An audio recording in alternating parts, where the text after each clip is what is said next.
pollution lumineuse.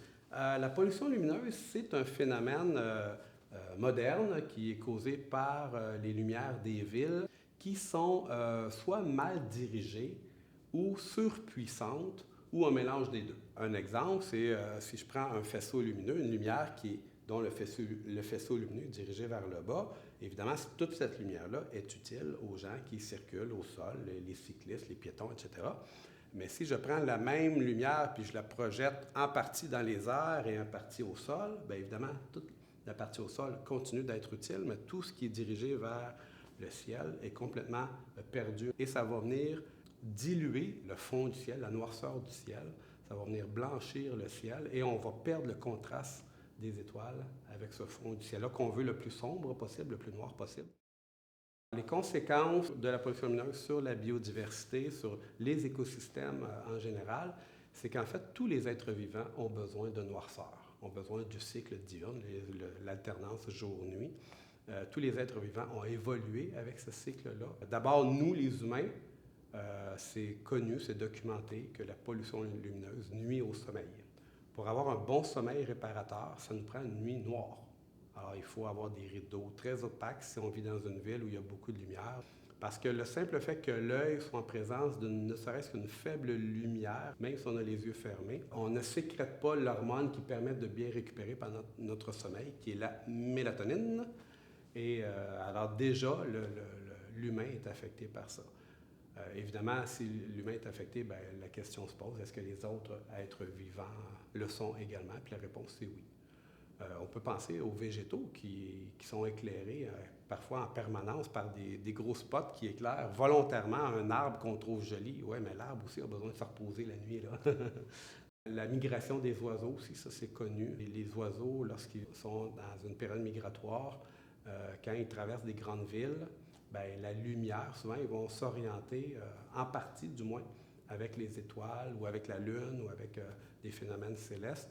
Et quand ils arrivent dans les grandes villes, ils perdent ces repères-là et ils peuvent être désorientés. Également, les tortues.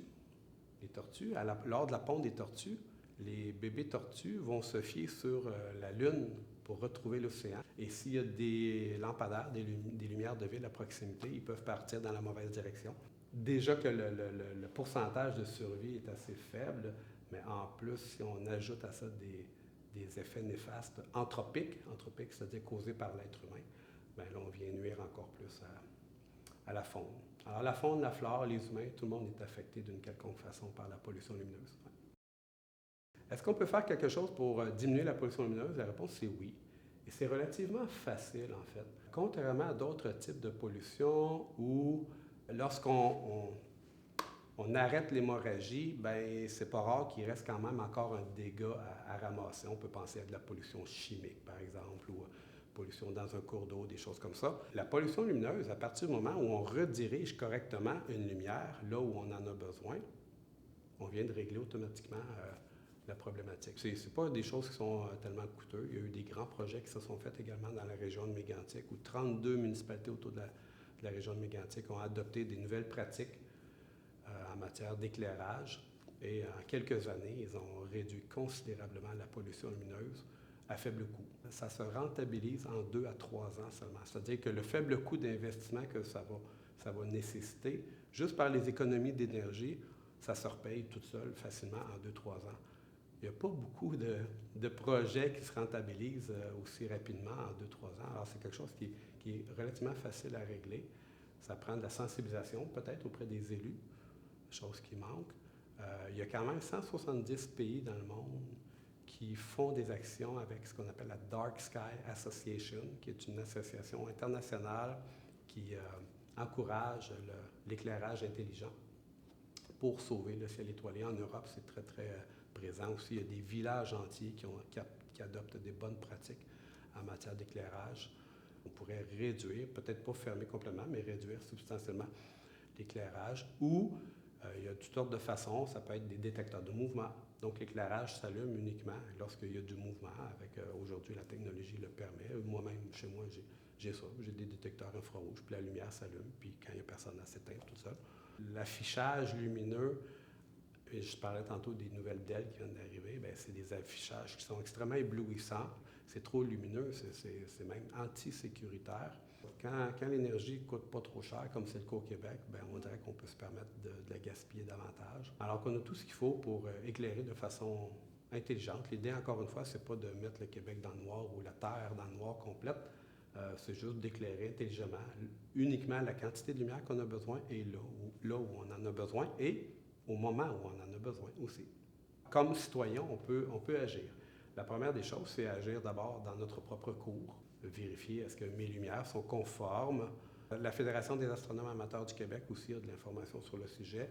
J'ai parlé tantôt de Dark Sky Association, il y a plein d'informations, c'est en anglais, mais il y a plein d'informations également sur le sujet qui permettent de soi-même, comme citoyen, d'apporter des correctifs dans notre propre cours.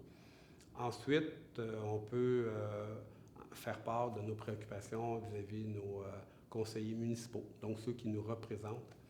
Ça peut se faire de deux façons, soit si une problématique est vraiment omniprésente puis dérangeante, même pour les citoyens, s'il y a de la pollution intrusive, par exemple, dans les foyers, dans les maisons adjacentes à un parc, par exemple, ou une cour d'école ou peu importe, bien, il y a des actions directes qui peuvent être effectuées.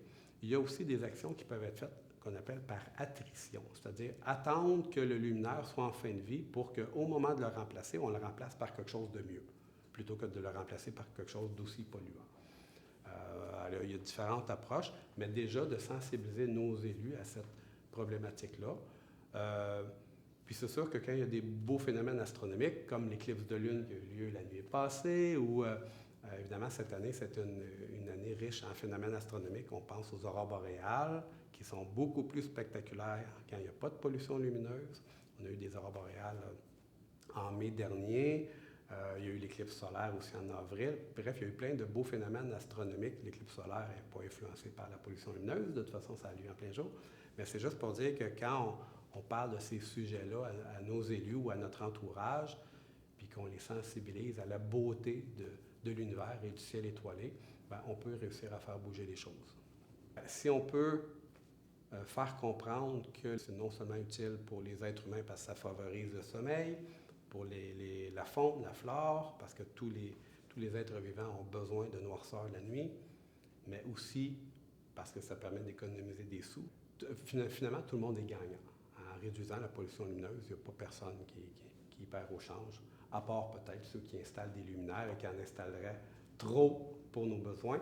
C'est peut-être eux qui vont être les plus pénalisés, mais sinon, pour tout le reste, c'est une situation où tout le monde est gagnant.